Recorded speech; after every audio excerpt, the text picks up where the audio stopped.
Sir যোৱাকালি অখিল গগৈয়ে ক্ষোভ প্ৰকাশ কৰিছে মই ভাবোঁ যে আজি এটা গোপীনাথ বৰদলৈ ডাঙৰীয়াৰ সমাধিৰ সন্মুখত ইয়াত বহুত বেছি ৰাজনৈতিক কথা কোৱাটো ঠিক নহয় আৰু গোটেই সকলো মানুহে শপত গ্ৰহণ অনুষ্ঠানত আহিছে যাৰ মনত আহিব ইচ্ছা আছে এই ৰাস্তা বনাই ল'ব গতিকে আৰু নহ'লে টিভিৰ পৰা চাইছে যদিও একেই সমাৰোহত চামিল হোৱাটোকে বুজায় কাৰণ আমাক কিমান মানুহে ভোট দিছে 1 কোটিৰ ওপৰত মানুহে ভোট দিছে সকলোতেতো আহিব পৰা নাই টিভিত চায়ে আমাক আশীৰ্বাদ দিছে গতিকে আশীৰ্বাদটোহে আচল কথা হ'ব The oath-taking ceremony reflects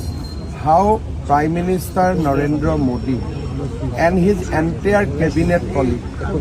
and how BJP and the party organization consider Assam. Assam is an emerging power. Assam is emerging as a hub for development, hub for industrialization. Yesterday, everybody came and recognized Assam's new position in the overall landscape of our nation. I am deeply grateful for everyone who came and who joined with us, but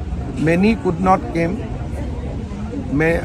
All the people of Assam, obviously they have voted for Assam, but they were not with us yesterday because of the space, because of the geography.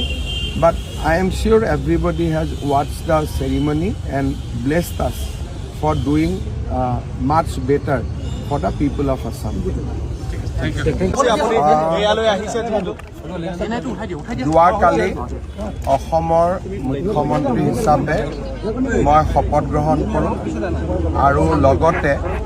আমাৰ 4গৰাকীয়ে মন্ত্ৰীয়েও মন্ত্ৰিত্বৰ শপত গ্ৰহণ কৰে আমি সকলোৱে জানো যে আধুনিক অসমৰ ৰূপকাৰ আৰু আধুনিক অসমখন নিৰ্মাণৰ বাবে অসমৰ সুৰক্ষা আৰু বিকাশৰ কাৰণে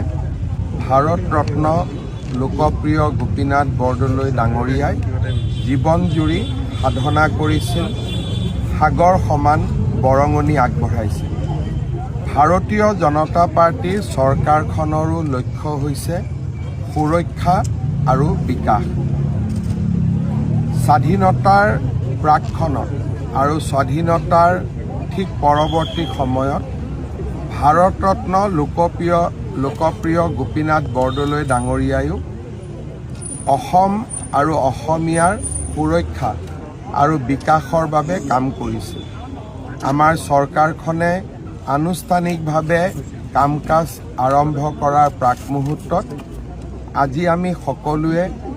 ভাৰত ৰত্ন লোকপ্ৰিয় গোপীনাথ বৰদলৈ ডাঙৰীয়াৰ সমাধিলৈ আহি তেখেতৰ প্ৰতি আমাৰ সশ্ৰদ্ধ প্ৰণিপাত আৰু শ্ৰদ্ধা আগবঢ়ালোঁ আমি তেখেতৰ পৰা আশীৰ্বাদ বিচাৰিছোঁ যে তেখেত য'তেই আছে তাৰ পৰা আমাক আশীৰ্বাদ দিয়ক যাতে অসমৰ সুৰক্ষা আৰু অসমৰ বিকাশৰ বাবে আমি কাম কৰি যাব পাৰোঁ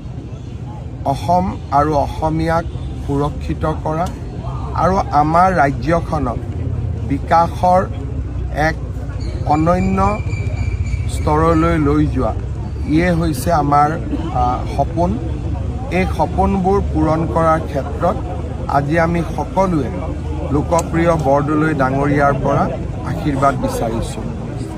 আজি আমাৰ 2টা বজাত অসম চৰকাৰৰ প্ৰথম কেবিনেট বৈঠক আৰম্ভ হ'ব অৰ্থাৎ কাৰ্যত আজিৰ পৰাই চৰকাৰখনে কাম আৰম্ভ কৰিব আৰু সেইবাবে আজিৰ দিনটোত মই অনুভৱ কৰিছিলোঁ যে আমি কাম আৰম্ভ কৰাৰ আগতে ভাৰত ৰত্নগৰাকীৰ সমাধিলৈ আহি তেখেতৰ আশীৰ্বাদ বিচাৰিম বৰদলৈদেৱৰ আদৰ্শৰে আপুনিও বিগত সময়ছোৱাত কাম কৰি আহিছে গতিকে এইবাৰ কিমান ত্বৰান্বিত হ'ব মিয়া আৰু মৌলবাদীৰ বিৰুদ্ধে মই এটাই কথা ক'ম যে আমি গোটেই কথাখিনি ইতিবাচকভাৱে ক'ম যে অসমৰ সুৰক্ষা আৰু অসমৰ বিকাশ অসম অসমীয়া আৰু ভাৰতীয় এই অসমৰ চাৰিসীমাৰ ভিতৰত যাতে আমি সদায় সুৰক্ষিত হৈ থাকিব পাৰোঁ আৰু বিকাশৰ গংগা নমাই আনিব পাৰোঁ, সেয়ে হৈছে আমাৰ দায়িত্ব। আৰু আমাৰ কাম কাজত ইয়াৰ প্ৰতিবিম্ব বা ইয়াৰ প্ৰতিফলন আপোনালোকে দেখা পাই থাকিব। আপোনালোকে অনাগত দিনত আমাৰ কাম কাজবিলাক চাই থাকিব আৰু কামে কথা ক'ব, কথাৰেতো একো লাভ নহ'ব, গতিকে কামে কথাবোৰ কৰি যাব। আমাৰ নিৰ্বাচনী ঘোষণা পত্ৰ আমি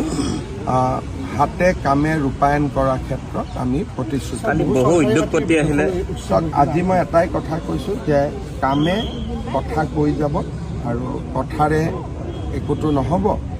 কথা কোৱাৰ সময়টো পাৰ হৈ গ'ল, নিৰ্বাচন প্ৰচাৰ অভিযানৰ সময়। এতিয়া কথা ক'লে মানুহে বেয়া পাব, এতিয়া মানুহে কাম চাব বিচাৰিব। কালি সমগ্ৰ ভাৰতৰ দৃষ্টি অসমৰ ওপৰত আছিলে, সকলো উদ্যোগপতি আছিলে, গতিকে বিকাশৰ ধাৰাটো এইবাৰ কিমান ত্বৰান্বিত হ'ব? যোৱাকালি শপত গ্ৰহণ অনুষ্ঠানত NDA আৰু NDAৰ বাহিৰৰো মুখ্যমন্ত্ৰী সকলে বা NDAৰ বাহিৰৰ ৰাজনৈতিক দলেও যোৱাকালি আমাৰ শপত গ্ৰহণ অনুষ্ঠানত অংশগ্ৰহণ কৰিছিল। ভাৰতৰ উদ্যোগপতি আৰু অসমৰ আধ্যাত্মিক গুৰুসকল আৰু তাৰ লগতে আমেৰিকাৰ দৰে ৰাষ্ট্ৰদূত পৰ্যন্ত গোটেই শপত গ্ৰহণ অনুষ্ঠানটোৱে অসমৰ যোৱা 5 বছৰ যি ভাৰতবৰ্ষৰ প্ৰেক্ষাপটত এক অভূতপূৰ্ব শক্তিৰ ভাণ্ডাৰ হৈ পৰিছিল, তাক যোৱাকালিৰ শপত গ্ৰহণ অনুষ্ঠানটোৱে প্ৰতিনিধিত্ব কৰিছিল। শপত গ্ৰহণ অনুষ্ঠানটোৱে আজি ভাৰতৰ ৰাজনৈতিক প্ৰেক্ষাপটত অসমৰ স্থান ক'ত তাক সমগ্ৰ দেশবাসীৰ সন্মুখত পৰিচয় কৰাই দিছিলে। বাকী কি হ'ব কি নহ'ব আমাৰ নিৰ্বাচনী ঘোষণা পত্ৰখন আপোনালোকৰ সন্মুখত আছে। লাহে লাহে আমি কামবিলাক কৰি গৈ থাকিম আৰু যি ধৰণে চৰকাৰখন যিহেতু নতুন নহয়, ই এটা কণ্টিনিউটি,